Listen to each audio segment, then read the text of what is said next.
Përshëndetje, shikues të nderuar, jemi rikthyer me edicionin e emisionit aktual dhe po lajmërohemi nga sheshi Zahir Pajaziti këtu në kryeqytet, ku sot do të bisedojmë për një temë që ka kapluar opinionin publik në vend, ma konkretisht do të flasim për zëvendësimin e tarifes 100% proklamimit zëvendësimit saj nga qeveria e Albin Kurtit, si dhe zëvendësimin e saj me një masë të reciprocitetit ekonomik, politik dhe tregtar. Për këtë temë dhe për ndikimet e ndryshme dhe për të gjitha elementet përcjellëse për këtë çështje do të bisedojmë me të ftuarin tim sot, drejtorin ekzekutiv të Odës Ekonomike të Kosovës, Berat Rukiçi. Përshëndetje Berat. Mirë se vjen në aktual.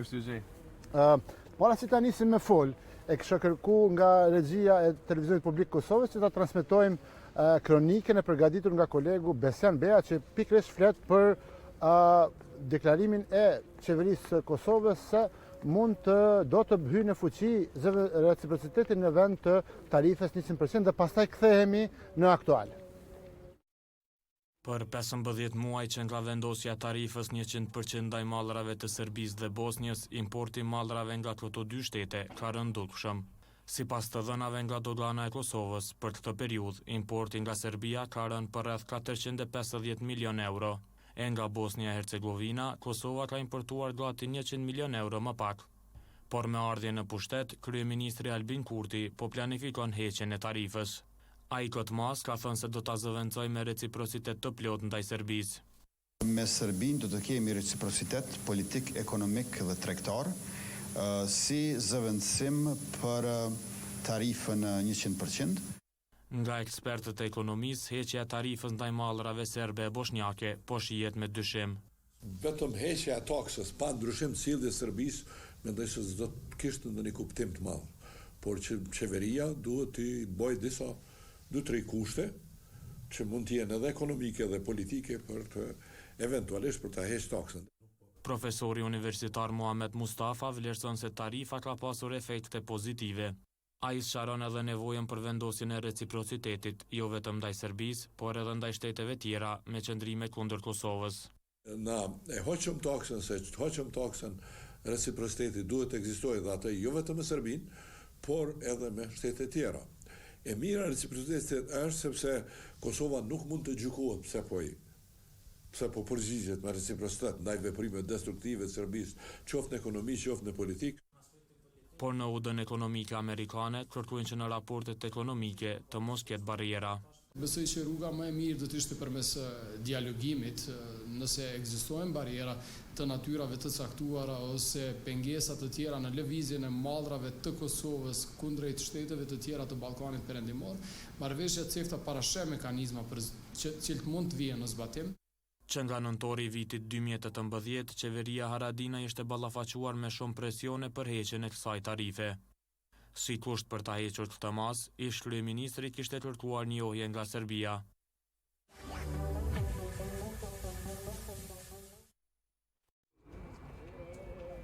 Dhe jemi rikthy pasi që kemi parë kronikën e përgatitur nga kolegu Besjan Beja, jemi rikthyer këtu në sheshin Zahir Pajaziti, ku do të fillojmë bisedën me të ftuarin ton Berat Rukiçi, drejtorin ekzekutiv të Odës Ekonomike të Kosovës. Berat, ju shpjegojmë fillimisht shikuesve. Qeveria kaluar me drejtuar nga Ramush Haradinaj ju ka referuar taks, ndërsa qeveria nga Albin Kurti po i referohet si tarif. Para se të flasim për ndikimin e saj, t'ja u bëjmë shikuesve të televizionit publik Kosovës qartë dallimin. Ishte prendu si taks atëherë, edhe e morë atë konotacion edhe në opinionin publik.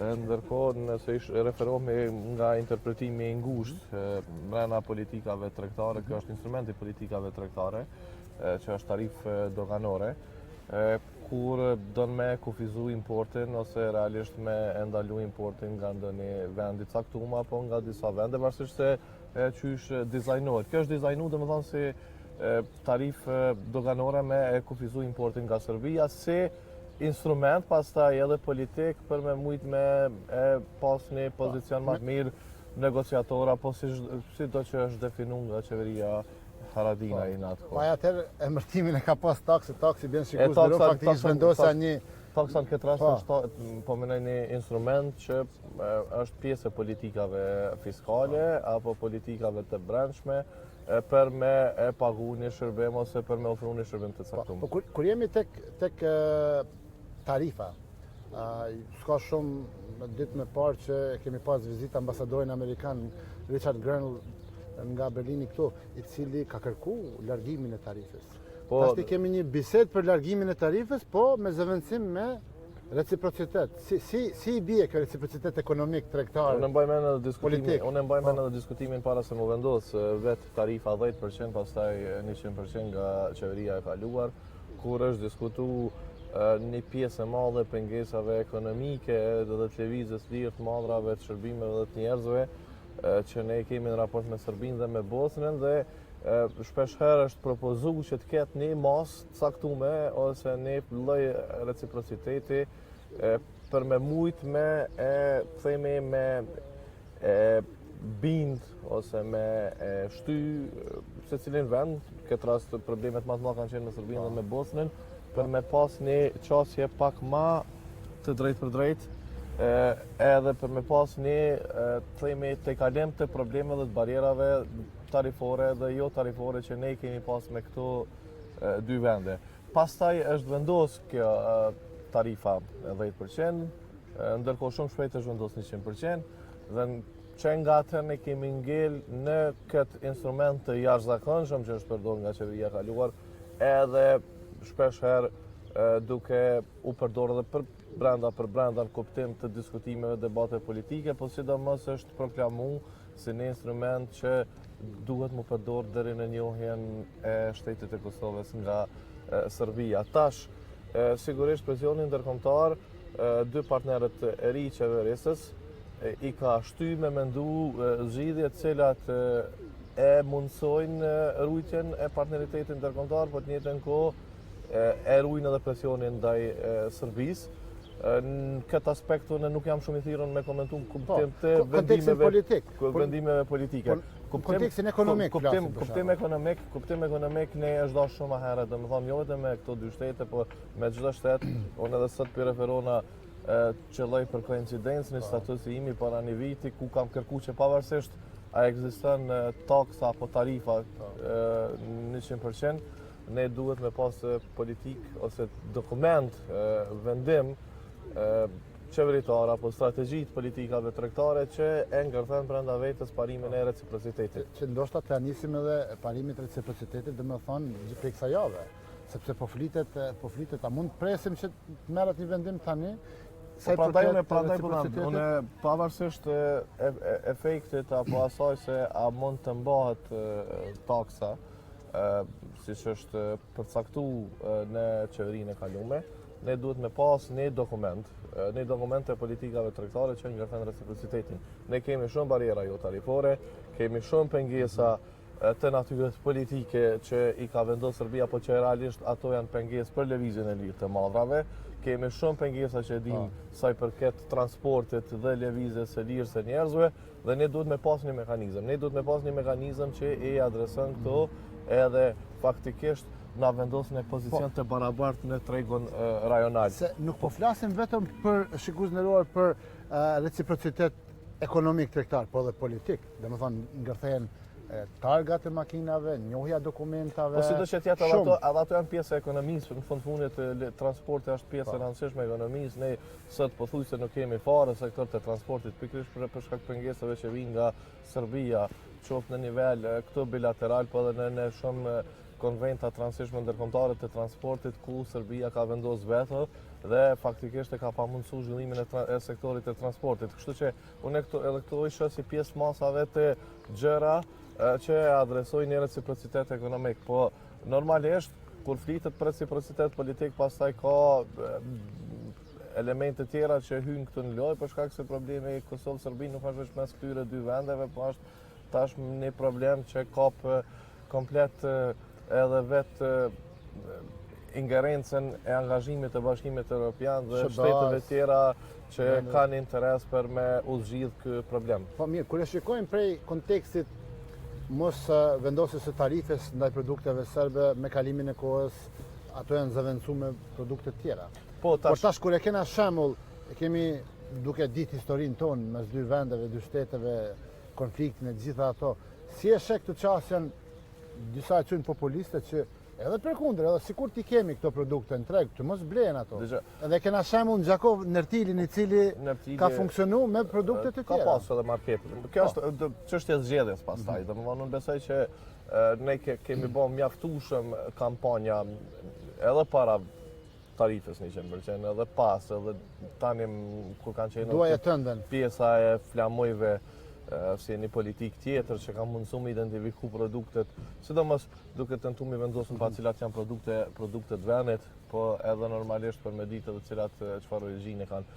Unë kam analizu pak tregun apo produktet që kanë ardhur nga Serbia dhe kam pa që edhe nëse sot realisht nuk është taksa apo tarifa në funksion, ne do të shohim gjithmonë ma pak produkte serbe në vitin vjen, për shkak se në distancë që këta shka konsumatori me mos konsumin e tyre apo me mos prezencën e tyre në treg e ka largu konsumatorin, kanë bërë zgjedhje tjera.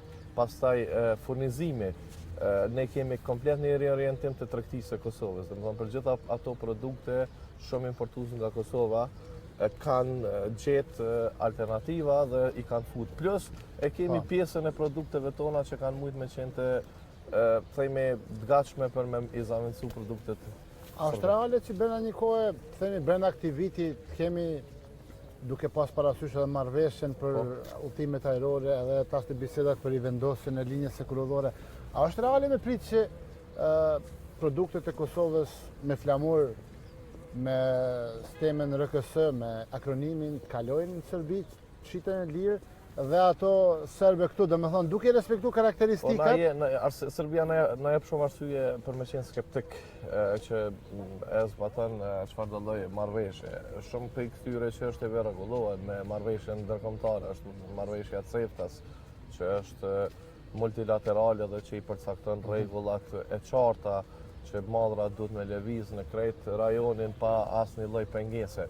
Po normalisht duke mos pas mekanizma ndërshkues, shumë vende shpeshherë kanë vendosur bariera artificiale dhe kanë pengu lëvizjen e këtyre mallrave. Tash raporti Serbi-Kosova është i tendosën dhe unë nuk pres që ata ashtu duar hapën pavarësisht çfarë lloj marrëveshje do t'i presin produktet tona me kodin shtetëror, me gjitha etiketimet që duhet me u përcjell sa i përket origjinës së mallit e gjitha këto elemente tjera.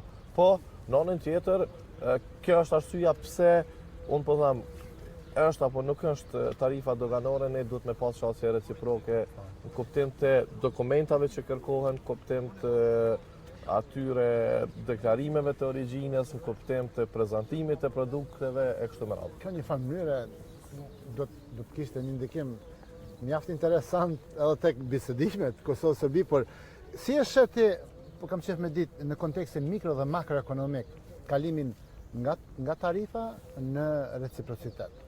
Çka do me thonë kjo për ne, sepse jo pak lënë para, edhe pse është tarifa 100% vinë, përdoren e kështu me radhë. Me thonë edhe disa produkte nga Kosova në gjysëm të krijuara janë nga aspekti i tregut, do të thonë, si treg, unë pak tentova ta elaboroj.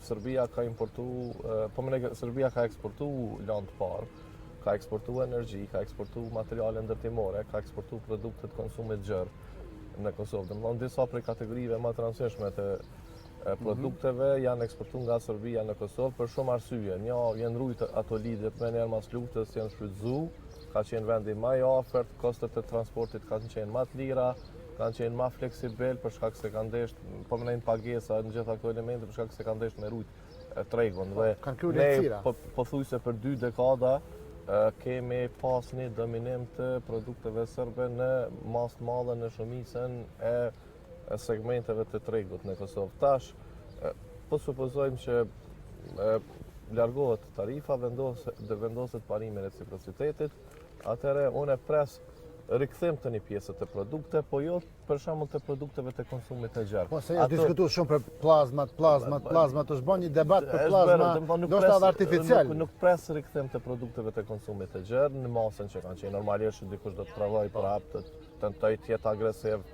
të ketë marketing ma theksum, po megjithatë ajo që pres ndoshta të rikthehet në tregun tonë është pjesa e lëndës së parë, për shkak se kjo faktikisht ka të bëjë me kostën.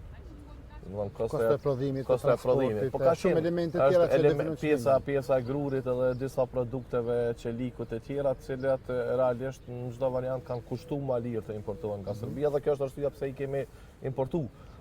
Tash normalisht kjo ja ka hap sytë edhe importuesve që të shikojnë alternativat, mos fokusohen vetëm në një treg të furnizimit.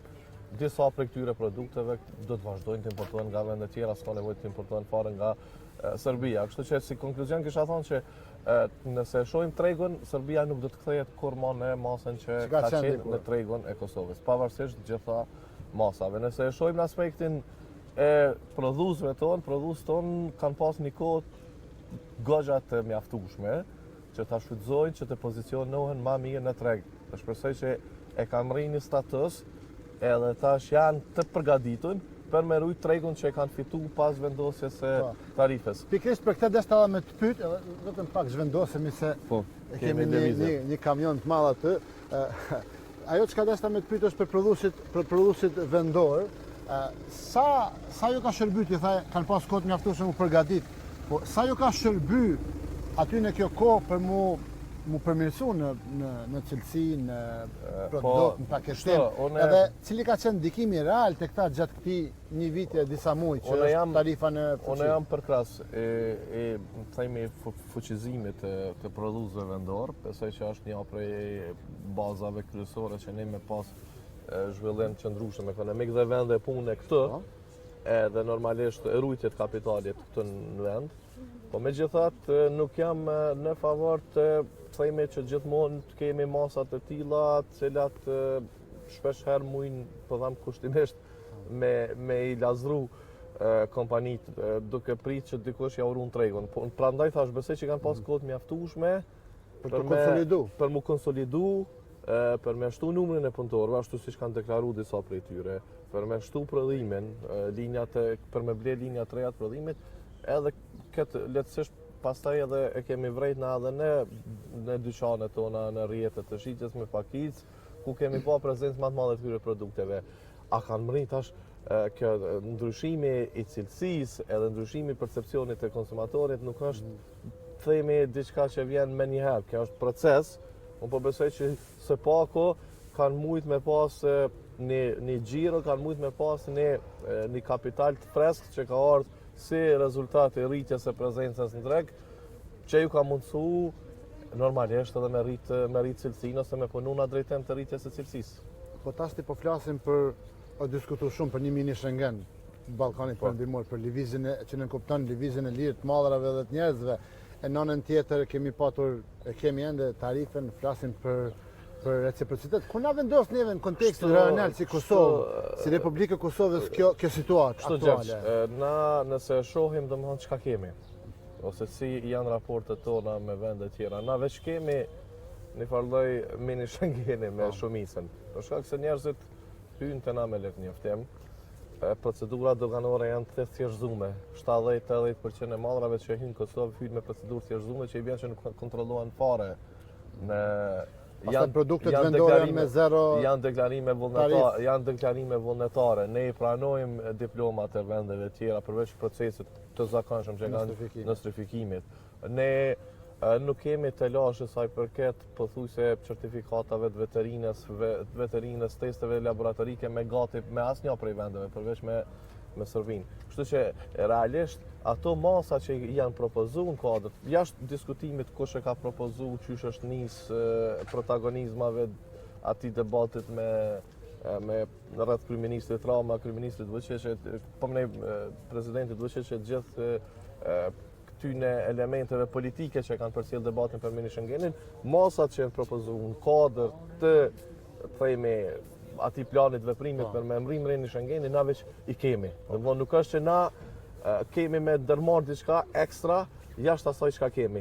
Çka është, unë e kisha pa atë tani brenda këtij konteksti përparësi, nëse vende tjera zotohen mbi bë këto çka I kemi bë na, atëherë kjo vetëm mund të hap rrugë ose mundësi për prodhues tonë apo për eksportues tonë. Po, kemi edhe summitin e Sofjes ku është folë edhe për hapjen e tregut energjetik, hapjen e tregut të telefonisë mobile, të komunikimit, domethënë me gjithë rajonin e Ballkanit Perëndimor, madje kjo është si një farë paraqasje drejt BE-s. Po, dëgjoj, tash unë mendoj që BE-a ka një problem mbrana vetes. Para 2 ditë kam miratu strategjinë e re të zgjerimit. Që unë besoj që është më shumë një instrument për me e kontrollu procesin, me ndal kur duhet me ndal, me e shpejtu kur duhet me shpejtu. Edhe këtu tendencat për me afru vendet e Ballkanit në kësi lloj bashkëpunime unë shoh si një lloj tendence të përgatitjes sa më të mirë që në rastin më ideal të antarësimit në BE të janë të gatshme. Tash ka fillu kjo me CEFT-ën më përpara, ka fillu një kohë me komunitetin e energjisë që ka tentu me harmonizu politikat dhe qasjen ndaj energjisë. Është kjo e fundit për roamingun, kemi tash një strategji për digitalizimin, kemi tani këto iniciativat e fundit që burojnë nga rajoni, po normale kanë edhe një përkrahje të Komisionit Evropian, siç është me në Schengeni apo hapësira ekonomike rajonale, domethënë janë disa iniciativa, po ne e shoh këtu një problem që këto vinë shpeshherë sporadike, shpeshherë vinë me background politik, edhe nuk e kanë qartë qëllimin final, edhe nuk i kanë prioritetet se çka vjen e para dhe çka vjen e dyta, çka vjen e treta, në mënyrë që me mujt me mri në cakun ku dëshirojnë për me mri. Jena pothuajse në fund të emisionit aktual, cila kishte me qenë fjala jote për institucionet, për bizneset, por edhe për qytetarët e Kosovës sa i përket kësaj çështjes tarifë, reciprocitet. Si duhet na më shiku për këtyre 3 perspektive, qytetarit, të qeverisë, po edhe të bizneseve? Kështu, jashtë ati elementet politik, definitivisht në fakt edhe në një farë forme edhe kryeministri Haradinaj e ka pranuar që krejt insistimi i tij për me mbajt i ka kushtuar edhe në kuptim të qeverisjes, i ka kushtuar edhe në kuptim të partneritetit edhe krejt fond edhe e ka lidhur edhe me vetë dorëheqjen. Pra, në një farë forme ka një pranueshmëri në opinionin publik që tarifa ndikoi jashtëzakonisht shumë edhe në vetë suksesin e qeverisë së kaluar apo në kozgjatin e qeverisë së kaluar. Dhe tash unë nuk isha dashur që ky debat na përcjell neve edhe në këtë qeveri, apo të na merr edhe të na konsumon edhe më shumë kohë që pastaj na të harrojmë shumë çështje tjera të rëndësishme që i kemi për mirëqenien e vendit dhe për zhvillimin ekonomik të vendit. Se këto po bën luftë ose po bën instrument për luftë politike brenda vendit dhe normalisht që pastaj këto debatet e stërgjatëra politike, futja elementeve populiste, nacionaliste, gjitha këto po ndikojnë në ose më mirë me thonë po bën arsye e mjaftueshme e politikanëve mos po marrë me tema konkrete të zhvillimit ekonomik. Dhe pastaj kjo po përcjellet edhe në vetë disponimin e qytetarëve, po ndikon pastaj edhe në çështje tjera që ose më mirë me thonë fenomene të tjera ku gjithmonë ka një tendencë mungesë të një perspektive zhvillimore, njerëzit me pa mundësinë që të largohen. Bizneset po vujnë nga mungesa reformave të thella ekonomike duke e pa që debati apo fokusi kryesor është në vetëm një çështje. Pra, unë e kisha pa këta si një proces që duhet mu trajtu, mu diskutu gjërë në shoqëri dhe të merret vendimi më i mirë për vendin, ata që qeverisin normal që ata kanë përgjegjësinë me vendosë se cila është vendimi më i mirë për vendin, po gjithmonë, pavarësisht ekzistoj apo nuk ekzistoj për një javë, për një muaj, për një vit, për një dekadë, unë besoj që ne nuk duhet me e shfrytëzu ata si arsyen e vetme pse vendi nuk fokusohet edhe nuk e ka një agjendë zhvillimore. Po, Berat, faleminderit për pjesëmarrjen në emisionin aktual, ishte kënaqësi me pas ty. Të uroj sukses në punën tënde si drejtor ekzekutiv i Odës Ekonomike të Kosovës dhe të bizneseve në përgjithësi. Shikues nderuar, kaq për edicionin e sotëm të emisionit aktual, u lëmëm nga sheshi Zaja Pajaziti këtu në kryeqytetin e Kosovës Prishtinën, ku folëm për tarifen, për reciprocitetin si një masë që do të mund të zaventësonte masë proklamuar nga qeveria e drejtuar nga Albin Kurti. Tani ju ftoj që qëndroni me programin e parë dhe të televizionit publik Kosovës dhe mirëmbëjtje nga unë Gjergji.